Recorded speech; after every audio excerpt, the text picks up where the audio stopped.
Selamat berjumpa lagi para mahasiswa program Pasca Sarjana, program Magister. Pada sesi keempat ini kita akan mendiskusikan dan saya akan memaparkan bagaimana cara pemecahan masalah ya, dalam kerangka melakukan riset ya. Nah, kita ketahui bahwa dalam memecahkan masalah itu ada dua langkah cara berpikir, yaitu berpikir analitis dan berpikir sintetik ya. Lalu dalam mengemukakan masalah itu perlu yang diketahui adalah menerangkan dengan jelas apa yang akan diterangkan atau yang akan dipecahkan. Yang kedua, membatasi ruang lingkup suatu persoalan khusus. Jadi persoalan itu jangan terlalu besar, juga jangan terlalu sempit. Jadi kepandaian atau ketepatan kita dalam mengatur cakupan tersebut. Nah, pada kerangka berpikir berikutnya, pada kajian teoritik, yaitu saya ingin menyampaikan apa itu teori. Ya. Teori adalah suatu himpunan pengertian yang saling berkaitan. Jadi satu himpunan pengertian yang saling berkaitan serta proposisi yang menyajikan pandangan yang sistematis serta gejala yang dengan jalan menetapkan hubungan antara variabel dengan variabel. Jadi hubungan antara variabel dengan variabel ya, itu adalah satu pemahaman tentang apa yang dimaksud dengan teori. Nah, variabel-variabel itu tujuannya adalah untuk bisa menjelaskan, untuk bisa mengendalikan atau mengontrol, untuk bisa meramalkan, untuk bisa memprediksi gejala-gejala yang terjadi atau yang akan terjadi. Nah, misalnya teori motivasi ya. Teori motivasi dua faktor dari Ellsworth ya. Teori kognitif yang dikembangkan oleh Jean Piaget ya. Teori bagaimana belajar, learning by doing, yang dikembangkan oleh John Dewey. Teori kepemimpinan yang disampaikan oleh Blanchard, juga teori job longevity yang dikembangkan oleh Card. Nah, itu adalah contoh-contoh sebuah teori itu dibangun berdasarkan kaitan-kaitan antar variabel. Nah, teori itu adalah untuk menunjukkan adanya hipotesis ya. Jadi bukan pengetahuan yang sudah pasti ya. Jadi masih membutuhkan pertanyaan. Nah, pada kajian teori yang bersifat riset kuantitatif ya, dibutuhkan adalah deskripsi konseptual ya. Jadi konsep itu masih abstrak, maka perlu dioperasionalkan, tapi sebelum dioperasionalkan perlu dideskripsikan. Jadi peneliti perlu membahas variabel penelitian secara konseptual ya, dari berbagai macam teori, konsep dari pendapat para ahli. Kajian konseptual ini memulai dari variabel terikat yaitu variabel Y, dilanjutkan dengan variabel X1, X2 dan seterusnya. Jadi untuk setiap variabel penelitian dituntut menggunakan minimal, memang disarankan oleh beberapa ahli. Mungkin Anda nanti akan dibimbing oleh para promotor atau minimal 5 rujukan lah dari para ahli ya. Untuk tesis, untuk disertasi minimal 10 ya. Bahkan sekarang kecenderungan bahwa sumber-sumber dari artikel itu sangat dianjurkan ya. Untuk S3 itu minimal 200 artikel dan untuk S2 60 artikel. Nah, kajian konseptual ini tidak sekedar mencantumkan konsep-konsep secara runtut dari berbagai sumber, tetapi saudara diminta untuk menganalisis berbagai konsep-konsep tersebut dan kemudian membandingkannya hasil analisis menjadi satu konsep. Dalam membandingkan itulah maka konsep ditemukan persamaan atau perbedaan. Jadi kemampuan menganalisis konsep-konsep itulah yang dibutuhkan oleh seorang peneliti. Ya. Selanjutnya umpamanya tentang definisi konseptual, apa itu kemampuan analitik adalah didefinisikan sebagai bla bla bla bla bla ya.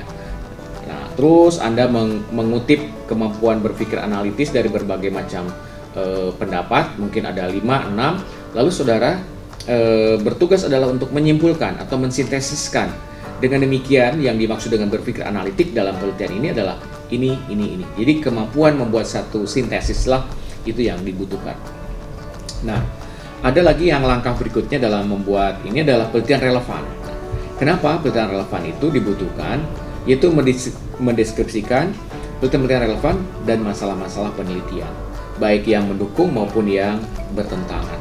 Hasil penelitian yang relevan ini dapat diambil dari buku teks, tadi saya katakan, jurnal, hasil penelitian yang bertujuan untuk menjelaskan persamaan perbedaan. Ya, nah penelitian relevan ini juga akan diperlukan ketika untuk melihat novelty, kebaruan dari satu riset Anda. Ya, riset udah dilakukan oleh orang lain. Nah, Anda riset apa yang belum dilakukan oleh banyak orang, itulah. Nah, berikutnya kerangka teoritik ya. Tadi kajian berikutnya langkah adalah kerangka teoritik. Nah, masih kita berfokus pada riset-riset kuantitatif ya, bahwa peneliti perlu mendeskripsikan kajian berupa penalaran ya, bersifat deduktif, konsep-konsep variabel ya, mengarah pada hubungan atau sebab akibat antar variabel terikat ya. Kerangka teoritik ini peneliti membahas keterkaitan antara X1, X2 ya, X2, X1 atau X1 dengan Y dan sebagainya. Kerangka teoritik ini dijadikan sebagai dasar untuk mengarahkan penyusunan hipotesis ya. Banyak subjudul ya, kerangka umpamanya pengaruh atau hubungan variabel X1 dengan X2, variabel X2 dengan X1, variabel X1, X2 dan sebagainya ya. Jadi ada subjudul yang perlu dikemukakan. Nah, dalam kerangka teoritik ini teman-teman bisa dilakukan diakhiri dengan kata diduga ya. Nah, jadi bagaimana Anda menulis di bab 2 itu adalah variabel Y ya, secara narasi teoritis Anda kemukakan, lalu diakhiri dengan sintesis. Juga variabel X1, X2 punya pola yang relatif sama ya. Nah, lalu berikutnya langkah Anda adalah melakukan hipotesis ya. Apa itu hipotesis? Hipotesis itu adalah jawaban sementara ya, yang disarankan sebagai pemecahan masalah, sebagai keterangan mengenai suatu peristiwa tertentu ya. Jadi itu. Dan fungsi hipotesis adalah untuk memberikan keterangan tentatif ya, untuk sebagai hipotesis menyatakan hubungan yang dapat diuji melalui satu penelitian, dan hipotesis itu memberikan arah dalam penelitian ya. Contohnya hipotesis penelitian itu yang searah ya, positif, lawannya adalah berlawanan arah, negatif ya. Contohnya, terdapat hubungan positif antara imbalan dengan kinerja. Lalu terdapat hubungan positif antara lingkungan kerja dengan kinerja. Terdapat hubungan positif antara imbalan, lingkungan kerja serta bersama-sama dengan kinerja. Nah, kalau yang dua arah, terdapat hubungan antara motivasi dengan kinerja ya. Masih contoh penelitian pengaruh, dua variabel bebas dengan satu variabel terikat ya. Nah, contohnya dalam manajemen pendidikan, struktur organisasi berpengaruh langsung positif terhadap komitmen organisasi. Keadilan kerja berpengaruh langsung positif terhadap komitmen organisasi, dan sebagainya ya. Nah, itu. Nah, teman-teman, saudara-saudara, yang ingin saya sampaikan berikutnya adalah dalam riset kualitatif sekarang ya, bagaimana yang dimaksud dengan pemeriksaan keabsahan data ya. Artinya dalam kualitatif itu bagaimana peneliti menjelaskan bagaimana keabsahan data yang mencakup dari kredibilitas, dependabilitas, transferabilitas, dan konfirmabilitas. Apa yang dimaksud dengan kredibilitas? Merupakan satu penetapan hasil penelitian kualitatif yang kredibel ya, dapat dipercaya dalam perspektif penelitian kualitatif ya, mendeskripsikan atau memahami fenomena yang menarik perhatian dari sudut pandang partisipan ya. Lalu transferability ya, itu memang bermaksud untuk membuat satu generalisasi ya. Jadi transferabilitas itu merujuk pada tingkat kemampuan hasil penelitian kualitatif untuk dapat digeneralisasikan ya, atau ditransfer pada konteks setting yang lain itu ya. Ada lagi adalah dependabilitas ya. menekankan pada perlunya satu orang peneliti kualitatif itu memperhitungkan konteks ya. Perubahan, peneliti bertanggung jawab untuk menjelaskan perubahan yang terjadi dalam setting dan bagaimana perubahan-perubahan itu tersebut dipengaruhi. Nah, yang berikutnya adalah confirmability atau konfirmabilitas. Itu adalah merujuk pada tingkat kemampuan hasil penelitian itu dapat dikonfirmasikan oleh orang lain, ya, dapat dikonfirmasikan oleh orang lain. Terdapat sejumlah strategi untuk meningkatkan konfirmabilitas.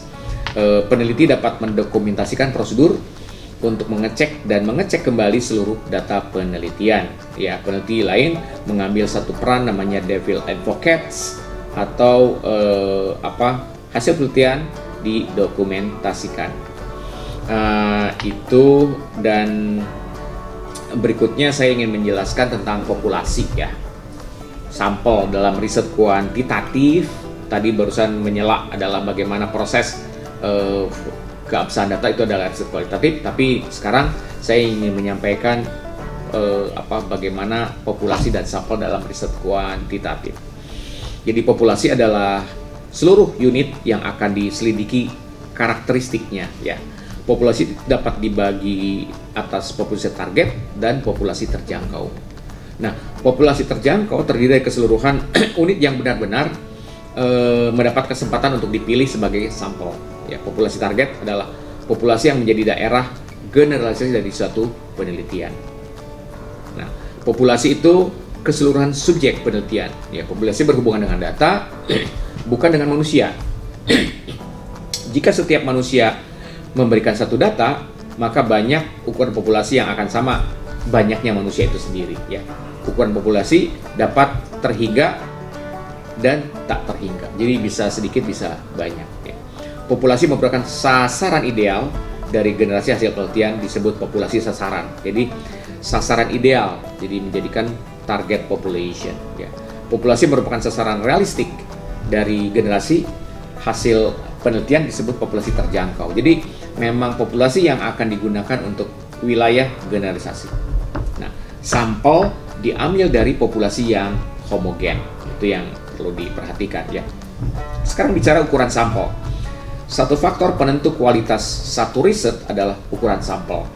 Ada 4 pertimbangan bagaimana cara menentukan ukuran sampel. Pertama adalah heterogenitas karakteristik populasi. Makin heterogen itu makin sulit ya.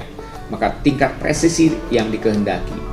Yang berikutnya persyaratan teknik statistika yang digunakan.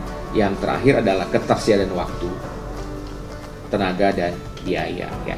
Nah, bagaimana teknik dasar pengambilan sampel? Ada beberapa. Yang pertama adalah secara random, yang kedua systematic, yang ketiga adalah stratified, yang berikutnya adalah cluster atau gugus, yang terakhir adalah multi-stage. Nah, memang terbagi dua, ada probabilitas dan non-probabilitas. Yang probabilitas itu adalah yang menggunakan secara random. Nah, sampel dan teknik sampling itu ada sampel random atau sampel acak ya. Jadi satu unsur populasi memiliki probabilitas atau kesempatan yang sama. Lalu ada sampel berstrata, ada sampel berstrata itu sampai SMP, SMA, sekolah dasar ya. Sampel wilayah Jakarta Timur, Jakarta Utara, Jakarta, Bogor, Bekasi ya. Sampel bertujuan adalah di mana di istilahnya purposif ya, memang langsung kita tempatkan untuk menjadi sasaran penelitian. Ada juga istilah sampel kuota ya. Jadi saat pengumpulan membatasi pada umpamanya pada jenis kelamin tertentu, pada umur tertentu, pada penghasilan tertentu. Nah, jenis kelamin, penghasilan itu kita tetapkan jumlahnya, kita buat dalam bentuk kuota. Lalu sampel kelompok ya. Bila populasi sangat besar tersebar, maka bisa kita buat dalam kelompok-kelompok. Distribusi sampling ya. Apabila sampel acak itu besarnya n berulang-ulang, diambil dalam sebuah populasi normal dengan rata-rata mu, maka variasi alfanya adalah distribusi samplingnya rata-rata sampel menjadi normal ya. Itu teknik sampling dan bagaimana formula sampel yang digunakan. Bisa menggunakan tabel William Cochran ya, tabel bilangan random, bisa menggunakan Morgan Jadi ditentukan jumlah populasi terjangkau, lalu ukuran sampelnya. Juga adalah Slovin ya, dengan rumusnya atau dengan tabelnya, dengan distribusi sampling, distribusi normal dan rata-rata sampling ya. Saya pikir itu dahulu pada sesi keempat ini, dan nanti akan dilanjutkan bagaimana pada sesi berikutnya tentang bagaimana metode pengumpulan data. Saya harapkan juga perkuliahan kita tidak sampai di sini, tetapi saudara-saudara bisa memperkaya melalui kegiatan diskusi, juga membaca buku-buku metodologi penelitian yang banyak sekali. Silahkan, saya tidak membatasi ini membaca buku ini, membaca ini, tapi silakan saudara bisa menggunakan sesuai dengan concern saudara ya.